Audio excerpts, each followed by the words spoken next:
removing the perspective that we used to have about vocational training in this country is probably the most important thing to do to save the US job. We are building learning profiles of students and then letting that inform the pedagogy, not the other way around. One size does not fit all. Everyone has a different life, different expectations, and different ways of learning. We need to find career happiness to have a better life. Welcome to Better Careers, Better Lives, a show that features leaders in education, technology, and the skilled trade industries, and how they are making an impact in their respective fields by providing pathways to better careers and better lives. I'm your host, Doug Donovan, founder and CEO of Interplay Learning. On today's show, my guest is Melaina Wilkin, Continuing Education Coordinator at Austin Community College. Melaina, thank you for coming today. Thanks for having me. Yeah, this is really exciting for me because, like me, you think about the skilled trades a lot. Yes. So yeah, tell us little bit from the highest level on what your job is and how you play a role in the skilled trade industry. Well, I am at ACC, Continuing Education, so we are the non-credit side of the college, and I have been with them for, 7 years in a variety of roles.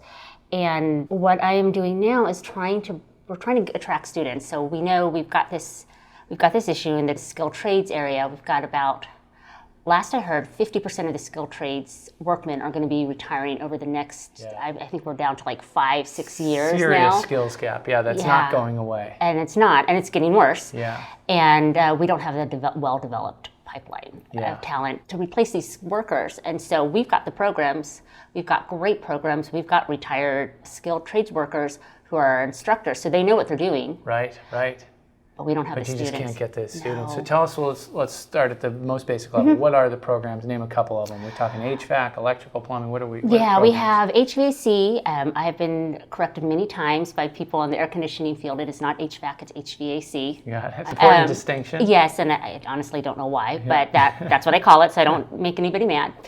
We have HVAC, we have welding, we have truck driving. Those are 3 of our most popular ones. And we also have a newer one.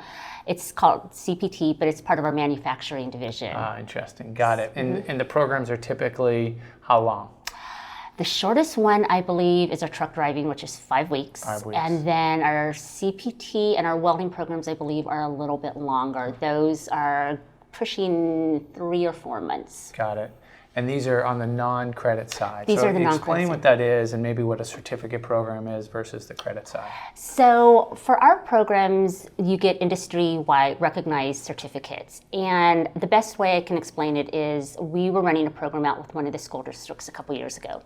We had a high school junior go through our program, our HVAC program. He was able to get his universal, let me get this right, universal 608 EPA license. Yeah, sure, the EPA, yeah. And so because he got that, and he got our certificate, so this had nothing to do with the college credit side, he got those. After his junior year, he was able to get a job making $36 an hour. Wow. As 17 years old, and I'm like, that is more than I'm making. Yes. But because of that, because they needed that license, because he was able to deal with refrigerant, and yes, he could have gotten a job without it, but it would have been making probably half. Yeah, that's right. So these certificate programs, and part of your goal here is trying to communicate to this high school community, saying, hey, look at these financially rewarding jobs available today, and you don't need 2 years of schooling or 4 years of schooling or big student debt. Yeah, tell us about that conversation you're trying to have with the high school students of today. It's hard, let me tell you. I just went to my first career fair in 18 months, 2 years, last week. Yeah. And things are changing, but in the past, all the career fairs we went to were really college and career fairs. A lot of them were held at night, and the kids who we needed, who needed us, they weren't coming because they just hear college, and they say that's probably not for me. They're not coming. So it's been really hard connecting with those students. Got it. And so when you do, how are you talking to high schools? Is it through guidance counselors? Are you trying to go direct to student? Tell me about some of what you're doing. We have tried to go through guidance counselors. Yeah. We are trying to reach students. We have some of our programs called Fast Track, and so they are designed where people can complete them in a year or less, and then be workforce ready. Yeah. we have like 29 of them, which are 50% off. So our marketing team has been doing a great job for ACC, trying to reach those. We've got things in grocery stores. We have them, we think at schools, but we haven't been allowed in schools, so we don't really know how much of our literature is being distributed. What do you think the whole, like, what are the, obviously there's friction, otherwise we wouldn't be having this conversation. You say, no, all our, we're fully enrolled all the time. You think it's a perception of skilled trades? Absolutely. You do? And whose perception? Is it the kids? Is it their parents? Is it? I think it's the schools. And I'm not blaming teachers, I'm not blaming guidance counselors. I think it's a systemic issue which goes all the way to the top. But I think a lot of it has to do with the ratings. I think a lot of it has to do with counselors are so overwhelmed. They're so busy. Perfect case in point, my son is going to go to he's in 8th grade, he's going to go to a high school next year. 4,000 students at the school. I want to say 6 or 8 counselors. Wow, yeah. They don't have time. They don't have the energy. They're at capacity. Right. And so they know how to get kids into college. So the one metric they focus on is probably 4-year institutions too. I know that's a number you see a lot. Yeah. Yeah, that's interesting. And it's, this is obviously widespread, right? It's right, not absolutely. certainly in the, Austin isn't unique in this. The No, skills it's not gap at all. is material, is significant everywhere. Do you think the problem's still with some parents too, or Oh yeah, absolutely. And how do you think? How does that perception change? What do you think has to happen? I think the parents need to listen to their kids. Case in point, I know somebody who was absolutely adamant about their son was going to go to college, an alternative high school. This is college bound. I want him around people who are college bound as well. And over time, just took her listening to him. Interesting, yeah. Really listening to understand this was not his goal, that this was her dream, it was not his dream. Yeah, that's really interesting. And I almost feel like for people in the industry like us, we're a software company that sells into skilled trade industry. I feel like we have to provide more ammunition for those students to be able to say, look at this career path that I have in front of me, right? Like you come in as, a pre-apprenticeship or apprenticeship electrical or HVAC, and you look at the web of opportunity ahead of you, and to be able to do that without, saddling yourself with 4 years of a degree debt. Right. Now, that doesn't mean your learning can't continue. Certainly, we know plenty of people in the skilled trades who are also learning on the side and advancing a degree. So, it's been a battle for us trying to communicate as well. Interestingly, we see a lot of career switchers coming, 28-year-olds, 35-year-olds saying, geez, I did follow the traditional path, the path that I was pushed. It's not making me happy. I am willing to go take a look at the skilled trades. Do you deal with that population at all in your program, any sort of adult learning, or is it mostly high schools? No, the majority of ours are adult learners. Oh, no kidding. Now, the difference is, I think, is that we're probably not seeing necessarily the same people you are. A lot of ours that come to us don't have college degrees. Right. They have been doing menial, I hate to use that word, but they've been doing work that has not been well paid. More gig work or labor work. Yeah, so they're realizing that, this is not what they want to do. Right. So we have quite a few adults, but we know we're missing that untapped audience. Obviously one thing is communicating them, getting the message. What about financially? When they look in that direction, are these expensive programs? Are they, can you get loans for the programs? How does that work? So that does make it a little bit more tricky because we are non-credit side. They are not really eligible for any kind of federal funding, especially our veterans. I know they cannot use the GI Bill on our program. Interesting, yeah. If they are disabled, I think there's some kind of funding they can use. Right. So that makes it harder. So that's why we have so many programs right now, 50% off. Yeah, to trying to make it more affordable. Yeah. We do have some kind of financial aid, but loans and things like that, if somebody wants to take out a loan, that they have to go to a bank and take out a conventional one. So it's not ideal. What about employers? Are you seeing employers knock on your door saying, look, we need a supply line of bodies. We're not getting them. Can you help us? Absolutely. As a matter of fact, one of the big car companies, who I will not mention, but is kind of southeast of Austin, they, I think, are in talks to partner up with one of our programs to try to train kids coming out of high school to try to develop their own pipeline. That's what companies are having to do right now. Do you have someone on your staff who, I mean, you're obviously trying to talk to the school communities. Right. Do you have somebody talking to employers? Is that part of the business model? We try. We do try. Our coordinators, they know their programs the best, so they have developed those relationships. On the overall college side, we do have somebody who's in charge of internships and apprenticeships. The difference is, I would say, a lot of our students, when they come through us, they don't have the luxury of doing an internship, especially an unpaid internship. They need to go straight to jobs. Right. That's an area we're constantly trying to figure out the best practices for. Right. Well, we hear, we have a number of guests on this show, and we talk a lot about earn and learn. Yeah. And have you seen people entering, finding employment, right? I might be a helper in the field for an HVAC company. Right.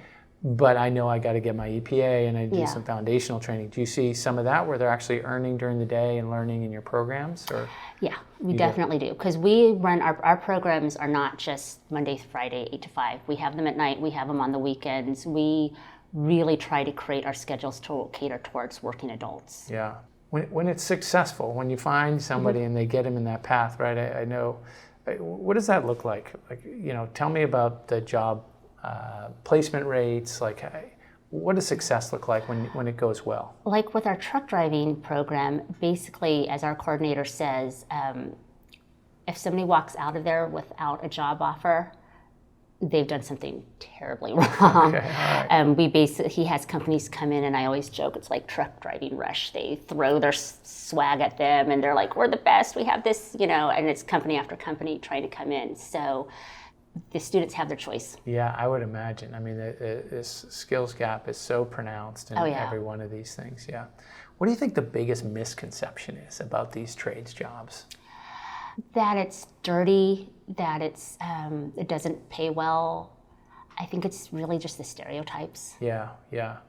Interestingly, when I started getting into this and realizing how cognitive challenges, they dominate this job, right? Yeah. Like being a diagnostic repair person in the HVAC industry, is the hands-on portion is actually the smallest part. Right. It's actually an incredibly challenging skill set to develop, Yeah. and I think there's a misperception around the complexity and the challenge. Yeah.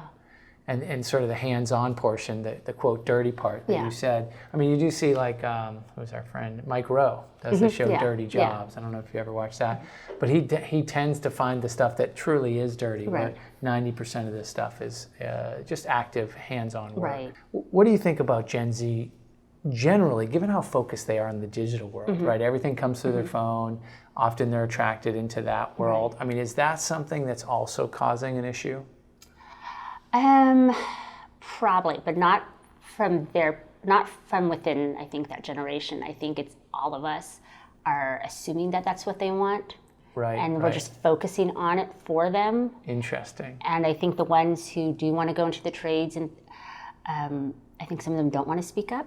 Yeah. And they don't even know where to go. Right. I mean, even a friend of mine, her son a couple years ago, actually more than a couple, he wanted to be an electrician. So he went to our college to the electrical engineering program. They didn't know where to start. Right, she didn't think to call me. And all the guy was talking about was electrical engineering. Very different than being an Yeah, totally lost them. It often gets lumped in. Different career path with very different activities, daily activities, right? Yeah. Electricians installing wires or diagnosing issues or dealing with motors, et cetera. Engineers completely different. Yeah, That's interesting. That, that's really a lack of information. Right. Understanding a good career map. How do you guys do it in terms of helping folks understand that career map? We have, as a college, we've had a big push on career pathways, and I think that will not happen again. Right. They look at everybody as kind of, we're working with the credit side in programs that are compatible. And so if somebody comes in and says they want to get a certificate in HVAC, and they only want to spend so many weeks in it, or months in it, We have a credit side too, where you can get your associates in it. They know Concurrently with the program, you get both your associates? we just continue on. Got it.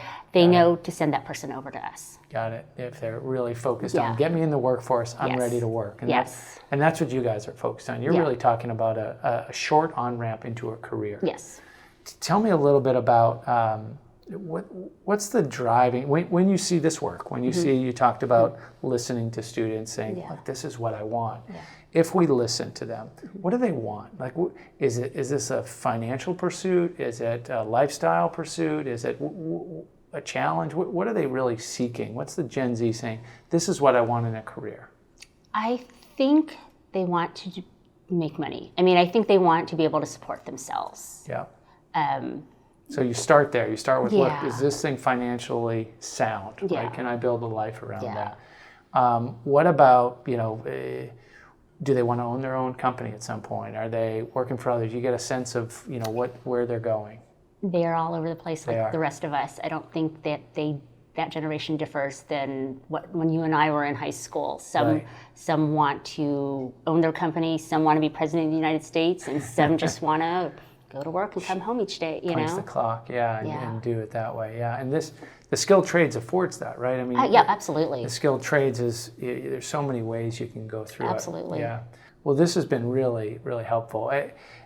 At Interplay, we talk a lot about the mission being better careers, better lives. I mean, is that when you think about your day-to-day job and what you're trying to do with folks?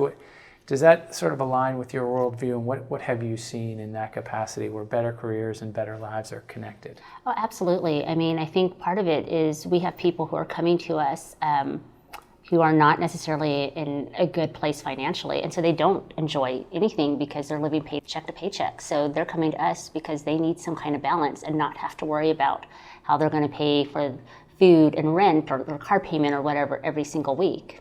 That makes sense. So, I mean, without the financial security, it's hard to enjoy everything else. Oh, yeah, absolutely. Yeah, and these careers offer that kind of financial foundation. It should, yes. Yeah. Absolutely. Well, fantastic. I certainly admire the work you do. Thank you. I think the skilled trades is an area that we need to change the narrative around in terms of its ability to provide that financial rewarding career path for so many. Yeah. And I really appreciate your mention of we have to listen. We have to listen to the kids and people in their 20s saying this is something I'm interested in, and encourage that. So I really appreciate the work you're doing there too. Thank you for helping promote it. I appreciate Well, that. we have, at Interplay, we work hard at making the training content really dynamic and really job relevant, because we know this learner, the person who has an appetite to go into these careers, is really attracted to that, right? They're less interested in reading 20 pages in a textbook about the refrigeration cycle. They want to experience it. And so the dynamic training we build is a big part of that. Yeah. Well, Melaina, I really appreciate you coming. This has been a fantastic conversation. Thanks for having me. Appreciate it. Better careers, better lives.